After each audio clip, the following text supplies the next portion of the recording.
no doubting what this Chinese Navy promotional video wants the world to see. A projection of military might, advanced high tech.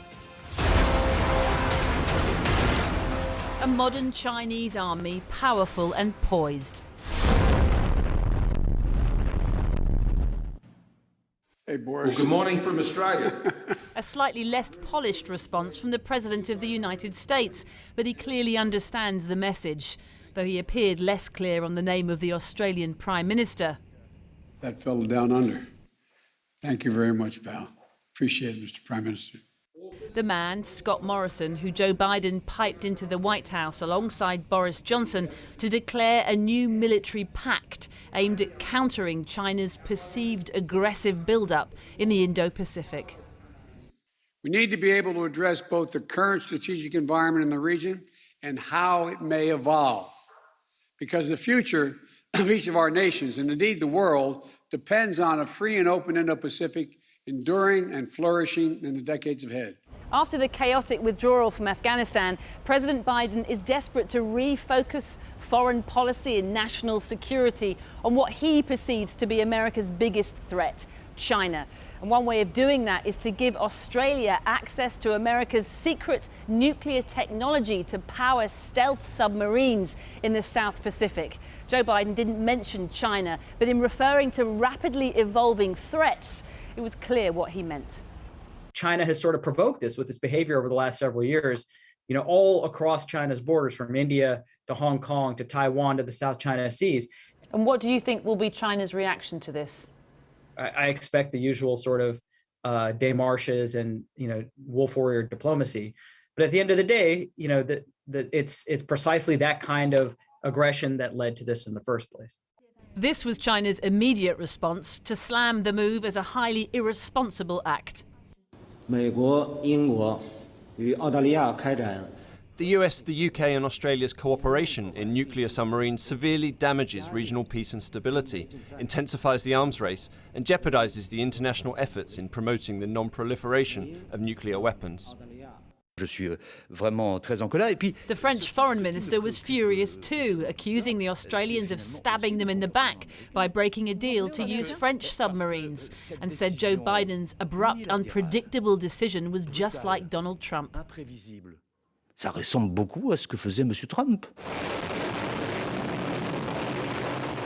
America, remember, already has a strong presence of its own in the South China Sea.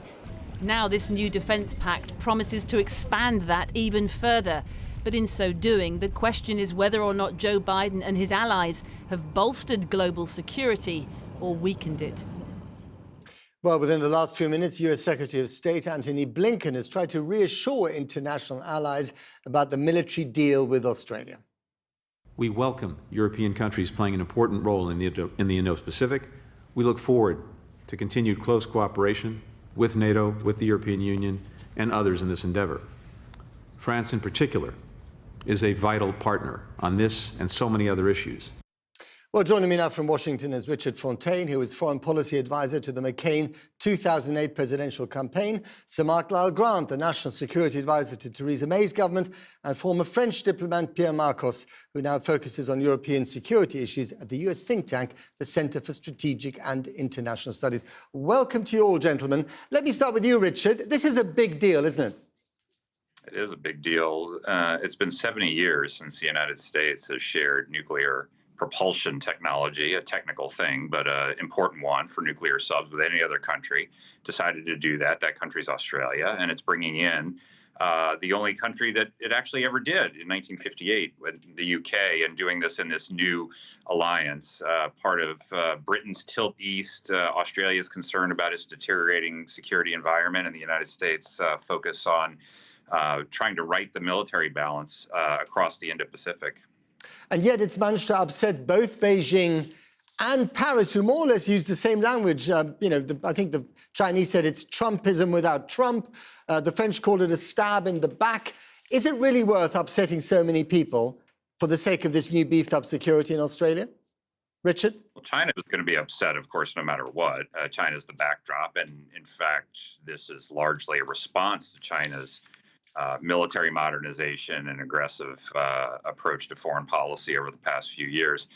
The French aspect of this, I think there's some disappointment that was going to be natural, and probably some that could have been managed better. In terms of France's exclusion from the group, well, a lot of close allies were excluded. Canada's not a member.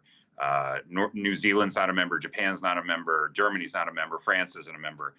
But that said, if I were in the French government and it was an election year and I thought that I had a $50 billion plus defense contract reaffirmed as recently as a few weeks ago in the bag and woke up to read in the newspaper that I didn't, then I would be pretty upset too. Okay, so but let's put that to Pierre Marcos. Pierre Marcos, the president of France would have woken up this morning to this rather bad news. But on the other hand, the submarines that will be built, these nuclear-powered ones, are much more, they're much better at doing the job that's required, aren't they? Yes, but actually there was no discussion between Paris and Canberra on this specific issue. Actually, 5 years ago, Canberra told and asked Paris to develop conventionally propelled submarines and not nuclear submarines. And France responded to that request. But actually, France has the technology to do so. And just Canberra did not consult France beforehand. And there was no consultation. And it is seen as clearly a breach of trust between Paris and Canberra. Mark Lyle-Grant, Boris Johnson looked rather pleased with the announcement last night. And I guess, we're part of the Troika, Britain, that is. But on the other hand, this is about Australia, isn't it? This is not really about Brits. Well, it is about Britain. I think Britain has a lot to gain from this defence arrangement. It's a manifestation, if you like, of global Britain, which Boris Johnson has been touting since Brexit. It's a demonstration of the sort of tilt to the Indo-Pacific, which we saw in the integrated review of security and defence earlier this year.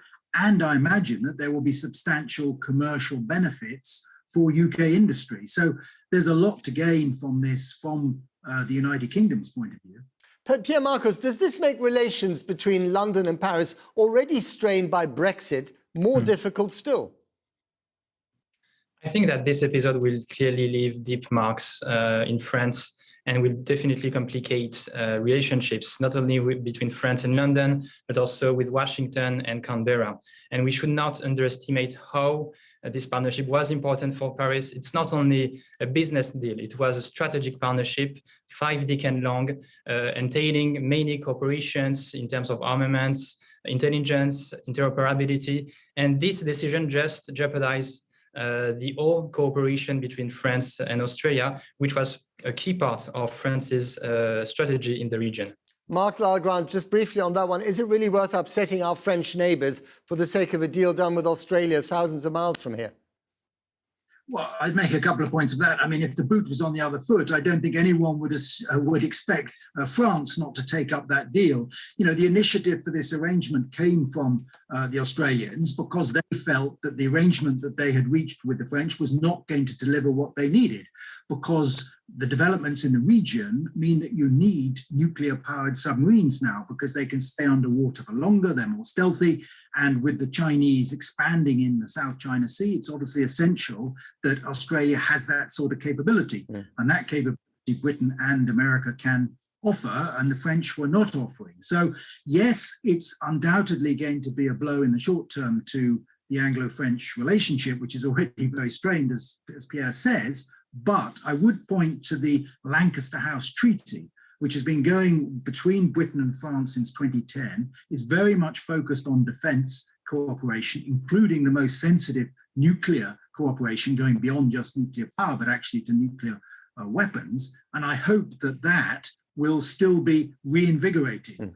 After all, it is President Macron that has blocked having an Anglo-French summit really since 2018. Okay. Richard Fontaine, I guess the bigger question here is, does this make the world, especially in the Pacific region, a safer place, or does it actually speed up the possibility of China trying to invade Taiwan? It strengthens deterrence and makes the world a safer place.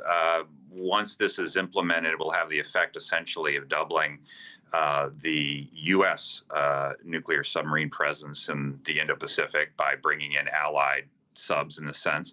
And part of the deteriorating military balance in that region has been a product of China's own sub buildup and the inability to sort of counter that. So the best way to keep that region peaceful is to have strong deterrence, so that no one, including China, thinks that it's in its interest or to use force to change things.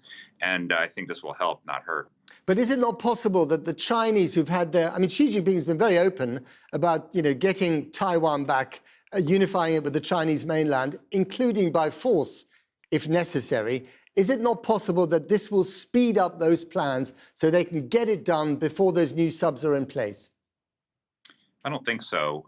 It's always hard to know what the calculations of the Chinese leadership are, but there's many reasons why it would be extraordinarily costly for them to try to take Taiwan by force, as opposed to all of the other things available to it in terms of instruments. So even trying to slip in a quick invasion of Taiwan before the first sub comes off the production line would be a very, very costly endeavor. Pierre Marcos, just yesterday, the president of the Commission, Ursula von der Leyen, gave a speech that was all about beefing up Europe's security, especially after the summer of the hasty retreat from Kabul. Does this not show yet again that Europe has to rely more on itself and cannot rely on America and indeed Britain? Actually, the French defense and foreign ministers yesterday evening made the same call and explained that this decision was another argument in favor of a European strategic autonomy. But I would say that actually France needs both the US, the UK, and also Australia to succeed in the region. And unfortunately, this moment will complicate things because it will damage the trust needed between capitals to act together in the region. Your final response, Mark Lyle-Grant, to that point made by Pierre. Lack of trust between the capitals. I agree with Pierre that the relationship between the UK and France in particular, but also the other Europeans, is absolutely essential for our security. Yes, we're focusing on the Indo-Pacific. Yes, we're focusing on Australia for this particular deal. But our closest ally in the region is France, and only the UK and France working together can assure wider European security. So I hope that the British government and the French government will not jeopardize that important relationship because of this commercial tiff, if you like. Okay, got to leave it there. Richard Fontaine, Pierre Marcos, and Mark Lyle-Grant, thank you very much to all of you.